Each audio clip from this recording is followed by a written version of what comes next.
মাখা বেলার ঝামেলা ছাড়াই দারুণ স্বাদের আলুর পরোটার রেসিপি আপনাদের সঙ্গে শেয়ার করব।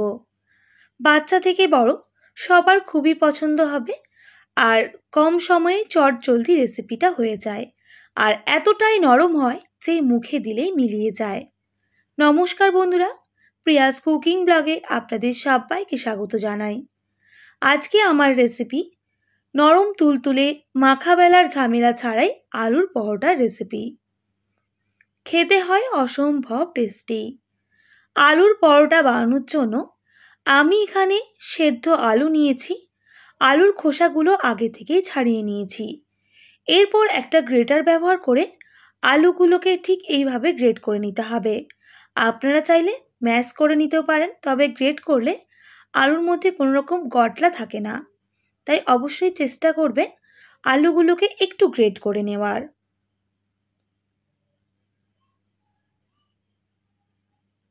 একইভাবে সমস্ত আলু আমি গ্রেট করে নেব।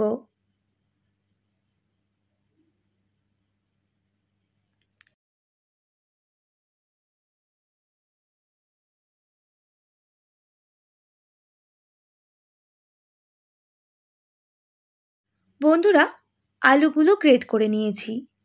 এরপর একটা পাত্রের মধ্যে গ্রেট করা আলুটা দিয়ে দিতে হবে। দিয়ে দেব পেঁয়াজ কুচি। একদম ছোট ছোট করে পেঁয়াজটাকে চপ করে নিয়েছিলাম, দিয়ে দিলাম। দিয়ে দেব টমেটো কুচি,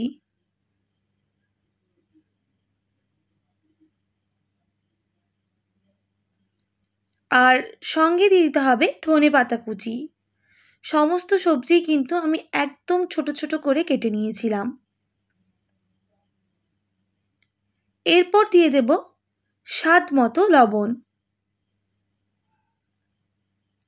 সামান্য কাশ্মীরি লঙ্কার গুঁড়ো, সামান্য জিরে গুঁড়ো,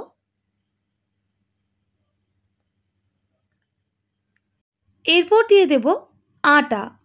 আমি এখানে রেসিপিটা আটা দিয়েই করব, তাই 1.5 বাটি মতো আটার ব্যবহার করেছি।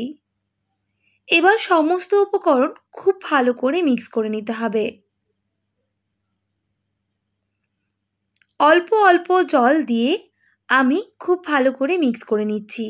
একসাথে আমি সব জলটা ব্যবহার করব না, সেক্ষেত্রে অনেকটাই ব্যাটারটা পাতলা হয়ে যেতে পারে, তাই অল্প অল্প জল দিয়ে আমি ব্যাটারটা তৈরি করে নেব। দিয়ে দেব স্বাদ মতো লবণ আর সামান্য চিনি, আর সঙ্গে দিয়ে দেব 1.5 টেবিল চামচ সাদা তেল। আবারও অল্প একটু জল দিয়ে আমি ভালো করে মিক্স করে নেব সমস্ত উপকরণ।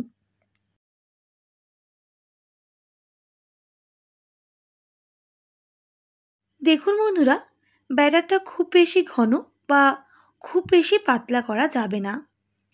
ঠিক এইভাবেই ব্যাটারটা তৈরি করে নিতে হবে। আর আমি অনবরত একটু ফেটিয়ে নেব, তাহলে আলুর পরোটাগুলো বেশ নরম হবে আর খেতেও ভালো লাগবে। একটু ব্যাটারটা দেখিয়ে দিই, ঠিক এই রকম ব্যাটারটা তৈরি করে নিতে হবে। এরপর দিয়ে দেব সামান্য পরিমাপ হলুদের গুঁড়ো, আর ঝালের জন্য সামান্য চিলি ফ্লেক্স। আপনারা চাইলে এখানে কাঁচা লঙ্কা কুচি ব্যবহার করতে পারেন। আবারও সমস্ত উপকরণ মিক্স করে নিচ্ছি।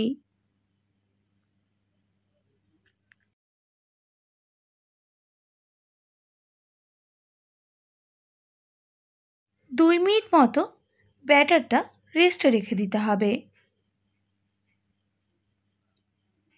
2 মিনিট পর একটা ফ্রাইং প্যান বসিয়ে দিলাম, আর সামান্য সাদা তেল ব্রাশ করে নিতে হবে। এরপর ফ্রাইং প্যানটা খুব ভালোভাবে গরম করে নেওয়ার পর একটা টিস্যু পেপার ব্যবহার করে তেলটা হালকা মুছে নিতে হবে। এরপর যেই ব্যাটারটা গুলিয়ে রেখেছিলাম সেই ব্যাটারটা দিয়ে দিতে হবে, তবে গ্যাসের ফ্লেমটা একদম লোতে করে। দেওয়ার পর আমি গ্যাসের ফ্লেমটা কিন্তু এরপর হাই করে দেব। দেখুন, ব্যাটারটা কিন্তু ওপরটা একটু ভাজা হয়ে এসেছে। দেখেই বুঝতে পারছেন আমি সামান্য সাদা তেল ব্রাশ করে নিয়ে উল্টে দেব আরেক দিকটা ভাজার জন্য। এদিকটাও হালকা সাদা তেল ব্রাশ করে নিতে হবে। তবে এই পরোটাগুলো একটু সময় নিয়ে ভেজে নিতে হবে।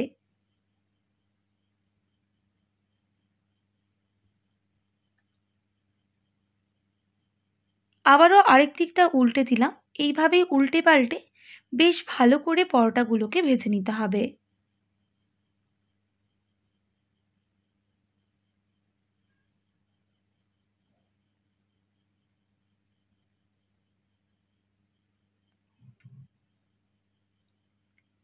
তো দেখুন বন্ধুরা, পরোটা কিন্তু একটু লালচে হয়ে এসেছে। পরোটাগুলো ভাজা হয়ে গেছে। এবার পরোটাটা নামিয়ে নিতে হবে।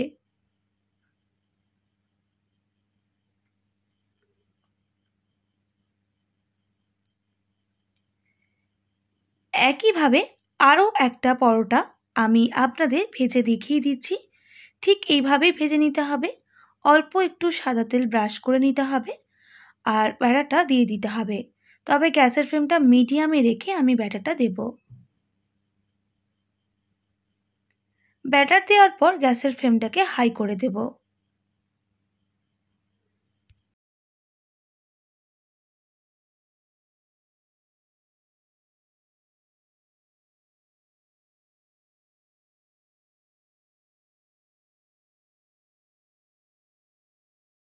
দেখুন বন্ধুরা, নিচটা কিন্তু একটু ভাজা হয়ে গেছে আর ওপর দিকটা দেখুন কালারটা চেঞ্জ হয়ে গেছে। সেই সময় সাদা তেল ব্রাশ করে নিতে হবে। এরপর উল্টে দিতে হবে আরেক দিকটা ভাজার জন্য। এবার উল্টে পাল্টে বেশ লাল লাল করে এগুলোকে ভেজে নেব। তবে প্রত্যেকটা পরোটা কিন্তু সময় নিয়ে ভেজে নিতে হবে।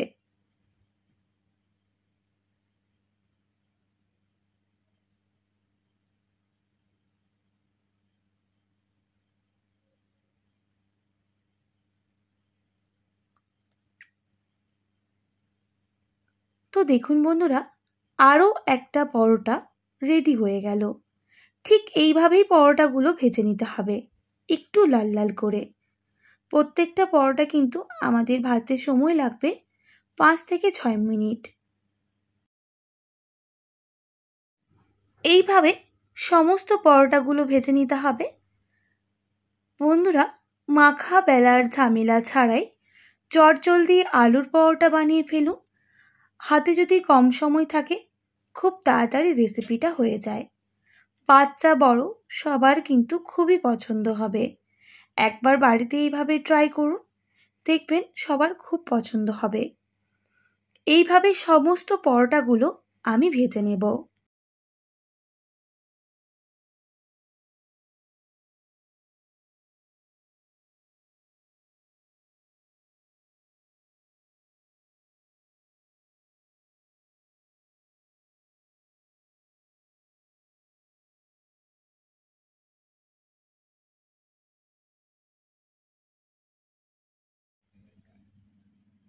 তো দেখুন বন্ধুরা, পরোটাগুলো রেডি করে নিয়েছি।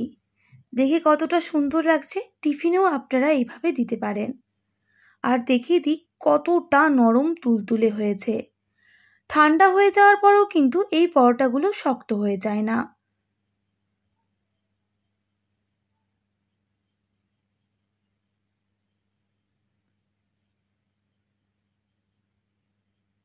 বাচ্চাদের টিফিনেও এইভাবে বানিয়ে দিতে পারেন।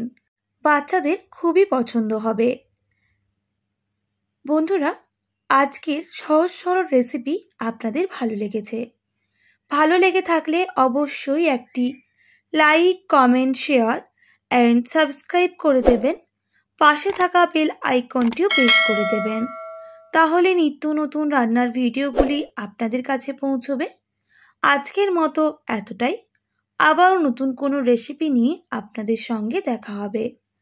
আপনারা ভালো থাকবেন, সুস্থ থাকবেন। আর এতক্ষণ আমার সঙ্গে থাকার জন্য আপনাদের সবাইকে অনেক ধন্যবাদ।